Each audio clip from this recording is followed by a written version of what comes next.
Welcome to April. It's time for a new block in our beginner quilt sampler series. This month we are going to make the spool block. And in this tutorial, I'm going to show you how to put this together. You also have the directions in your pattern as well.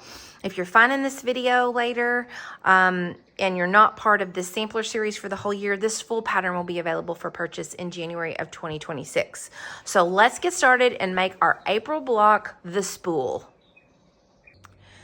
For our April spool block, this is what we'll be making here. So you've got your pattern that you've downloaded. If you're just now seeing this video on YouTube, this is part of the tutorials for the beginner quilt sampler series, which is a year-long series where we make one block a month, and at the end of the year we have a full sampler quilt. So if you're stumbling upon this video, the pattern is not for sale. It's actually part of a free sign up that started in December of 2024. So if you're finding this and you're like, oh, I want to make this pattern, it'll release as a full pattern for purchase in January of 2026. For the rest of you that are watching this, this is linked in your pattern that you've printed out. And so you've got that here. So here's what we'll need. You're going to need your actual pieces. So you've got your A fabrics. And for me, if you look in the pattern, that is this pretty teal color. And then if you look, you've also got your D fabrics. For me, I'm using this pretty cream. And then the C fabric here, I am using the pink. You also are going to need some pins. You'll also want a small little ruler to be able to make some diagonal lines, something to draw those lines with, and your rotary cutter.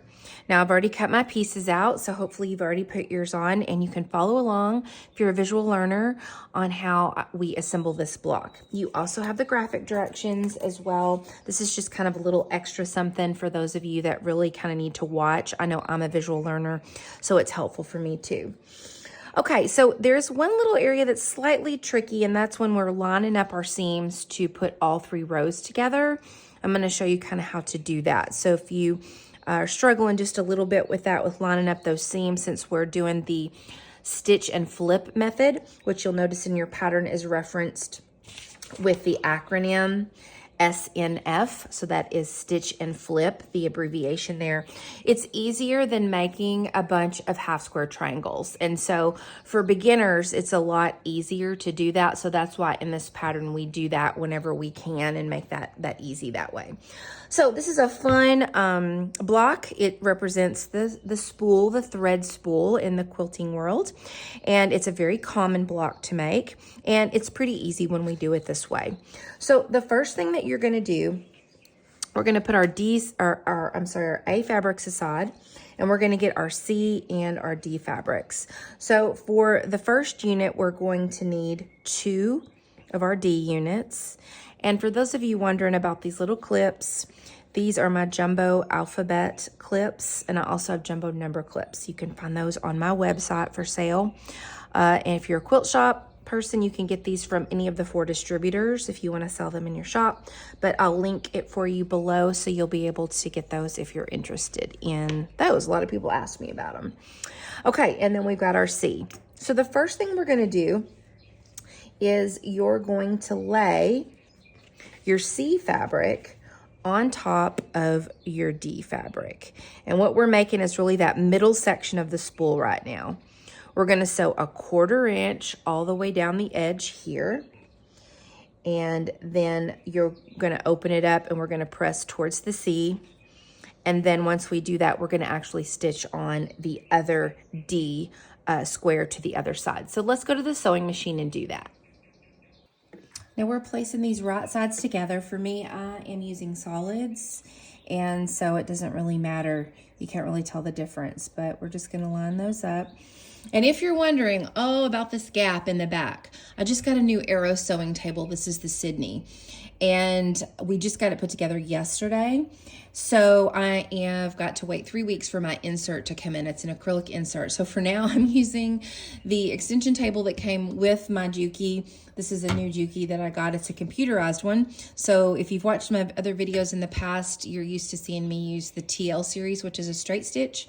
This machine is a straight stitch, and also it can do decorative stitches and other things. But if you're wondering about this back here, I'm waiting for my insert. So for now, I'm just kind of doing it the best way I can till that gets here. So I'm using a knee lift. If you're wondering, hey, that's lifting up and down without her hands moving, I'm using a knee lift. And I really like that feature. I'm also using a 1/4 inch foot as well. So it keeps my fabric lined right up against here to this guide, and I can get a 1/4 inch stitch. So we're just gonna stitch that together there. And cut our threads.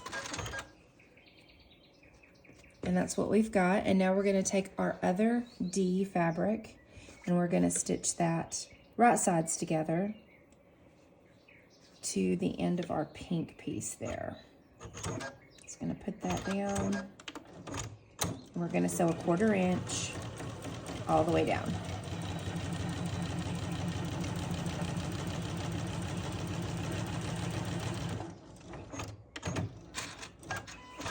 And that is the middle unit for our spool. I'm now at my pressing station, and we're gonna flip this upside down, and we're gonna press towards our C fabric, which is that middle fabric there.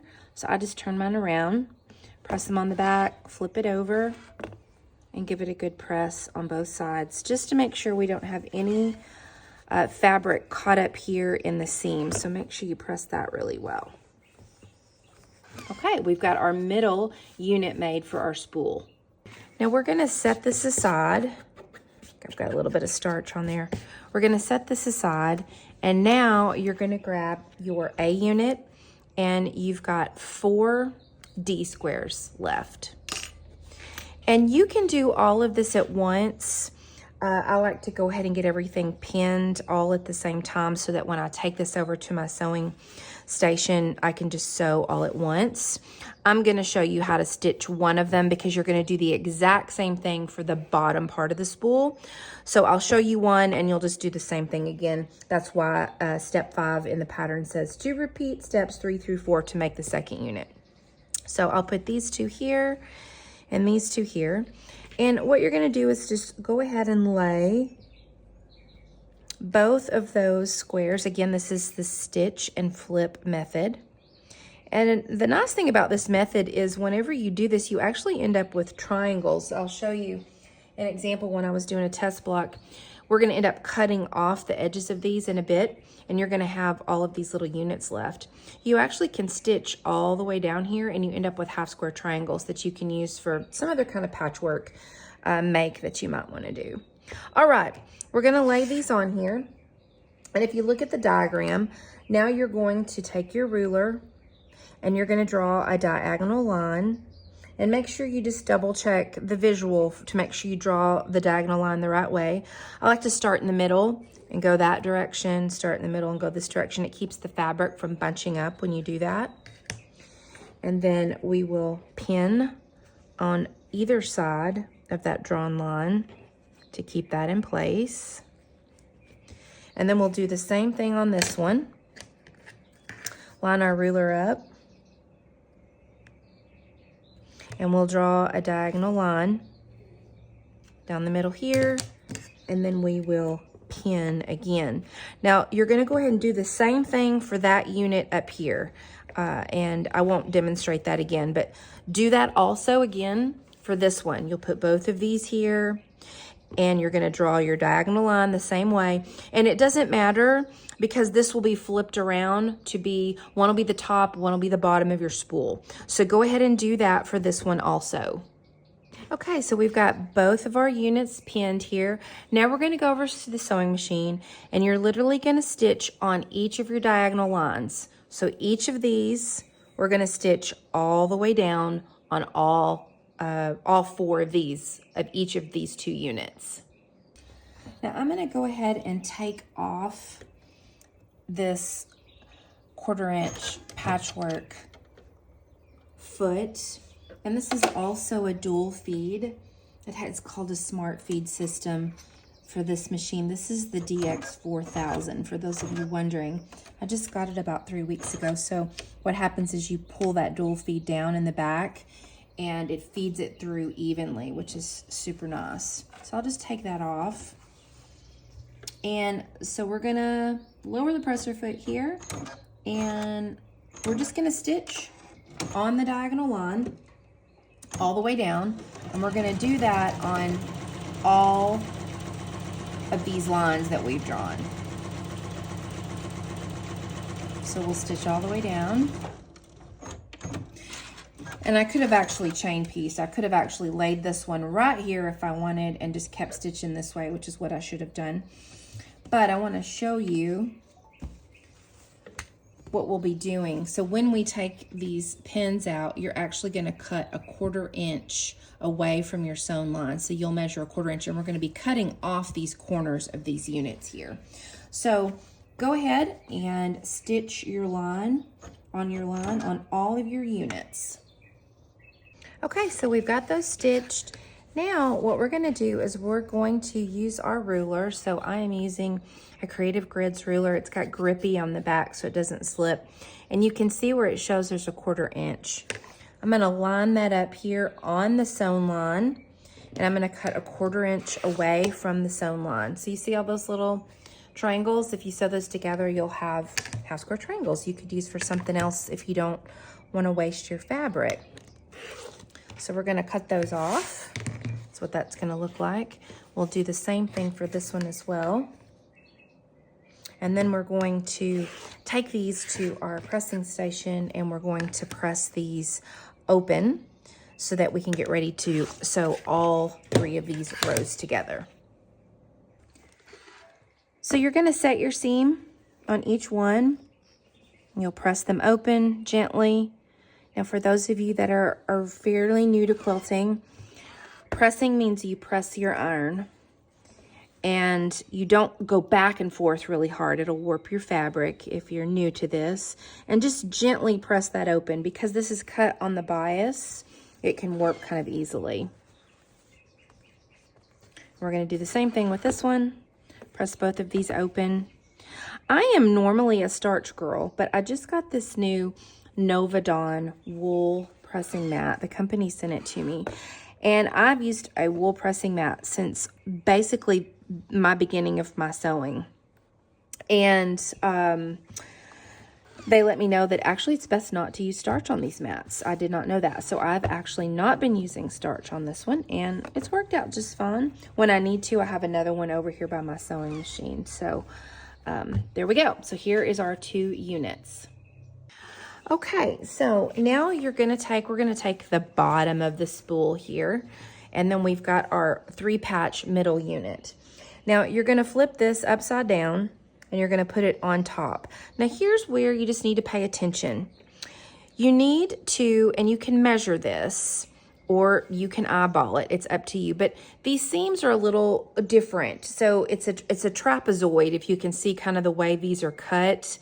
Like this, it's not going to line up normally like it would. So what you have to do is you have to look really closely. Let me zoom in here, right here. So what you're going to want to do is make sure that this seam right here is a 1/4 inch away from this seam right here.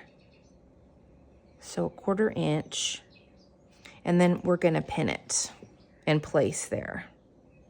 And if you've cut your fabric well and it's not warped, your ends should line up. This end and this end should line up if you've pressed it and all of that well.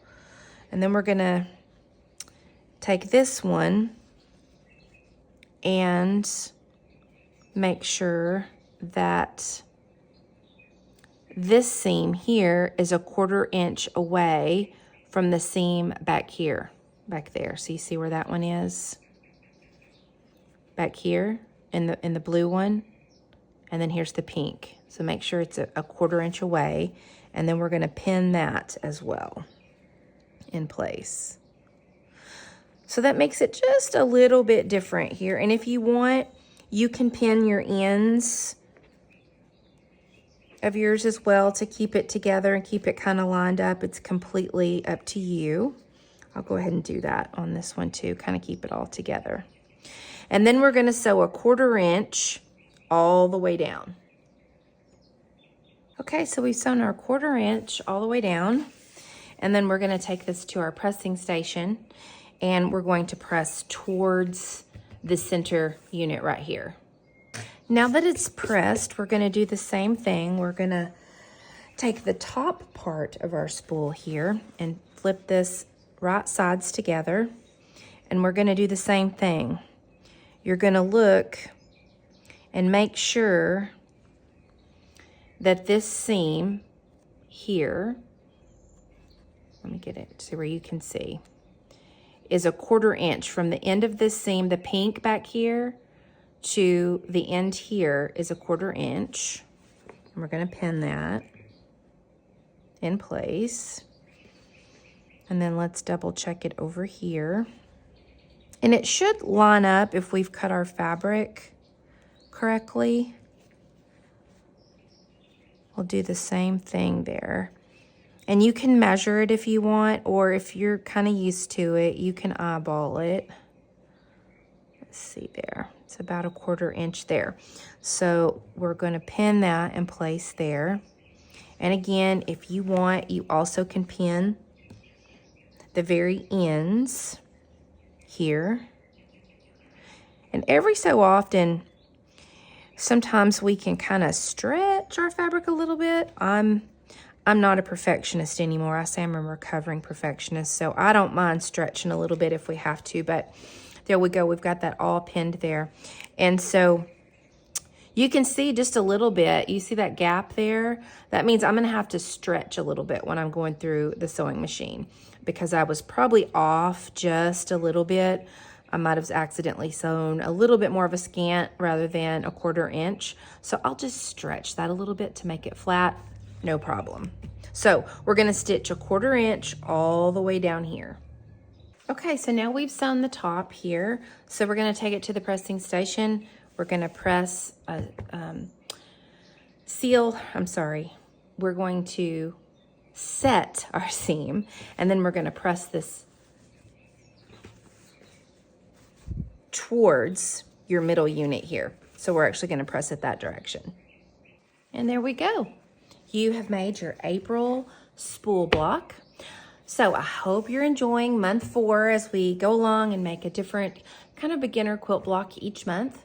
So be on the lookout May 1st, and we will make our next block in the beginner quilt sampler series. So until next time, quilty friends, make lovely things.